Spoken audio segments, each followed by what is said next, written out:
000050 NPK potash की पूर्ति के लिए मिला रहे हैं। सबसे पहले आप सभी को मेरा प्यार भरा नमस्कार। मेरा नाम रामेश्वर कुमार। स्वागत है आपका मेरे किसान यूट्यूब चैनल की एक और नई वीडियो में। और लैम्डा के साथ हमने मिला दिया है 000050 NPK, जिसमें केवल पोटास होती है, जो दाना बनने में सर्वाधिक उपयोग में लाई जाती है पौधों द्वारा। तो उससे दाने की मोटाई अच्छी हो जाएगी। ये हमारा इस साल का सबसे हल्का धान है, बाकी धान अच्छे हैं इससे। ये छोटा पशुओं का उजाड़ हो रहा है यहाँ पे। किसान साथियों, ये इसमें तीसरा और अंतिम कीटनाशक स्प्रे है और ये तीनों स्प्रे 20-20 दिन के अंतर से हुए हैं। कीटनाशक में हम लापरवाही कर नहीं रहे हैं और फिर भी आपको दिखाते हैं। ये धान देखिए हमारा, और ये देखिए इसमें कितनी तितलियाँ बैठी हुई हैं। ये देखिए, मैं ये पाइप हिलाऊंगा तो दूर तक की दिखाई देंगी।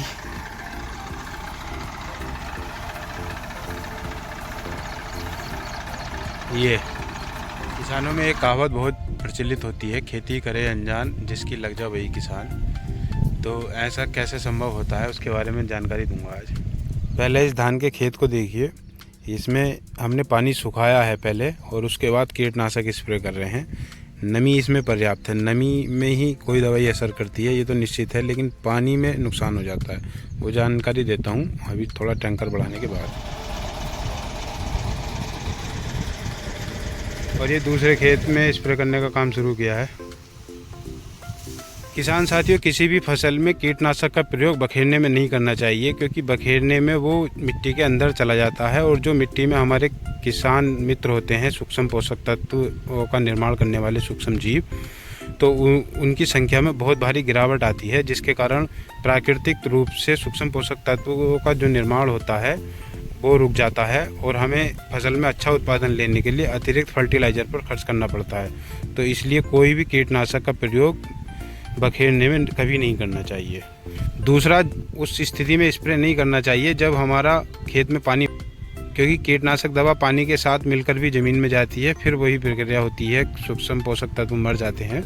तो इस प्रकार से खेत का पानी सुखाने के बाद और पर्याप्त नमी हो, केवल पानी ना रहे और खेत में पर्याप्त नमी हो, और अच्छे से पौधों को कवरिंग करने के बाद एक बहुत हल्की सी लेयर बनती है मिट्टी के ऊपर, जो 4-5 घंटे में ही नष्ट हो जाती है सभी कीटों का नाश करने के बाद, और उसके बाद अगले दिन पानी भर सकते हैं। तो ये क्रिया है एक।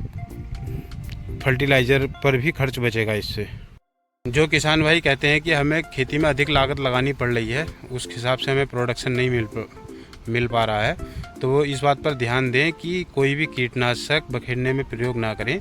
बखेरा हुआ कीटनाशक भूमि के संतुलन को बिगाड़ देता है, जिससे फर्टिलाइज़र पर अधिक खर्च होने के बाद भी उत्पादन में वृद्धि नहीं होती है।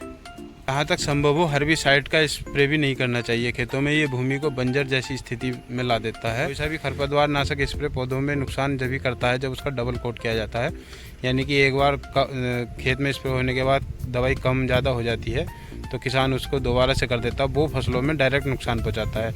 किसी भी खरपतवार नाशक स्प्रे का 2 बार डबल कोट में स्प्रे नहीं होना चाहिए। इस समय हमारा धान थोल का पत्ता लिए हुए है। थोल का पत्ता बोलते हैं बाल निकलने से पहले जो आखिरी पत्ता आता है।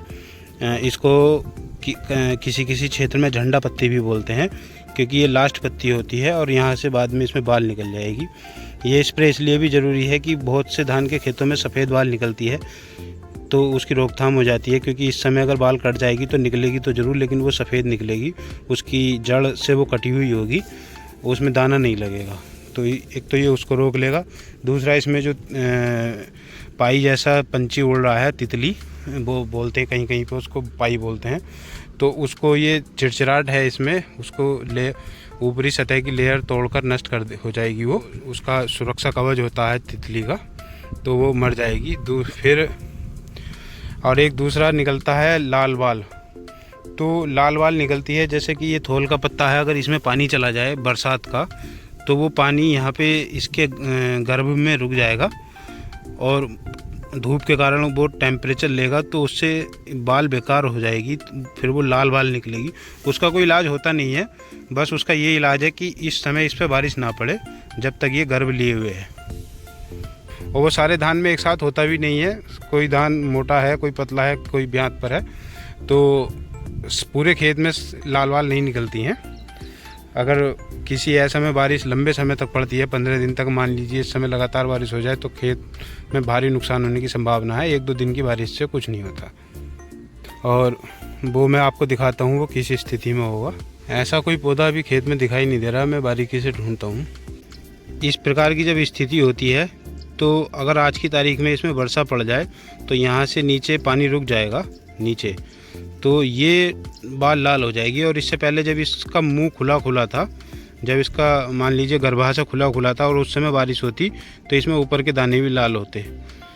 इस प्रकार से लाल वाल हो जाती है और इनका किसी भी दवा से कोई रोकथाम संभव नहीं है। और ये जो आप दाने देख रहे हैं इसमें सफ़ेद पड़े हैं, क्योंकि अभी तक हमने इसमें कोई कीटनाशक प्रयोग नहीं किया था और ये ऐसे में बाल निकली है तो इसमें ये सफ़ेद पड़ गए दाने।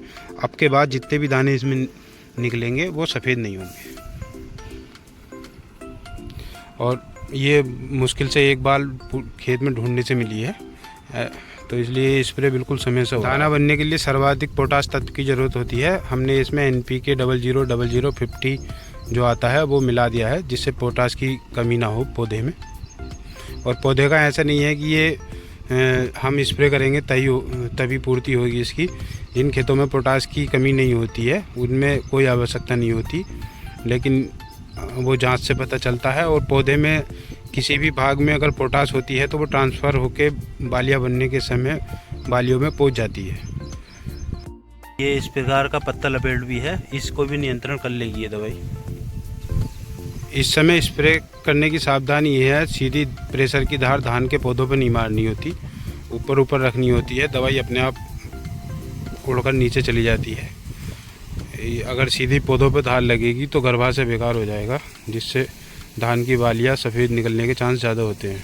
ये धान की डबल 26 वैरायटी है। लगाई के बाद 95 से 100 दिन में आ जाती है। इसको हुए हैं लगभग 55 दिन, तो इस हिसाब में ये 45 दिन में कट जाएगी। कोई भी तेज कीटनाशक क्लोरो, साइपरमेथ्रिन, प्रोपोनोफॉस या थाइमोक्साइम इस समय धान में नहीं हो सकती है। ये सारी दवाइयाँ बालियों को नुकसान देती हैं। और ये जो लैम्डा दवाई है ये एक टच स्क्रीन दवाई है। अगर किसी भी कीड़ा या किसी भी कीट के संपर्क में आएगी तो ही कीट को मारेगी। टच स्क्रीन इसको बोल सकते हैं। और जो सुंडी है उसमें ये कवर नहीं कर पाएगी, कंपनी चाहे कुछ भी दावा करे। ये मैं अपने अनुभव से बोल रहा हूँ, सुंडी में लैम्डा काम नहीं कर पाएगी। और अब सुंडी की स्थिति के लिए जो भी स्प्रे करनी थी हो चुकी। अब जो ब्याज सूखना है वो सूखे गई। बिना प्राकृतिक सहयोग के कोई भी खेती संभव नहीं है, और संभव करने का प्रयास करेंगे तो वो कॉमर्शियल हो जाएगी। उत्पादन इतना ज़्यादा नहीं होगा जितनी लागत आ जाएगी। तो जितना संभव हो सके प्राकृतिक कीटों को बचाना चाहिए जो ज़मीन में हमारे किसान मित्र हैं। तो आज का स्प्रे समाप्ति की ओर है। वीडियो में अंत तक बने रहने के लिए धन्यवाद। आपका दिन शुभ हो। नमस्कार।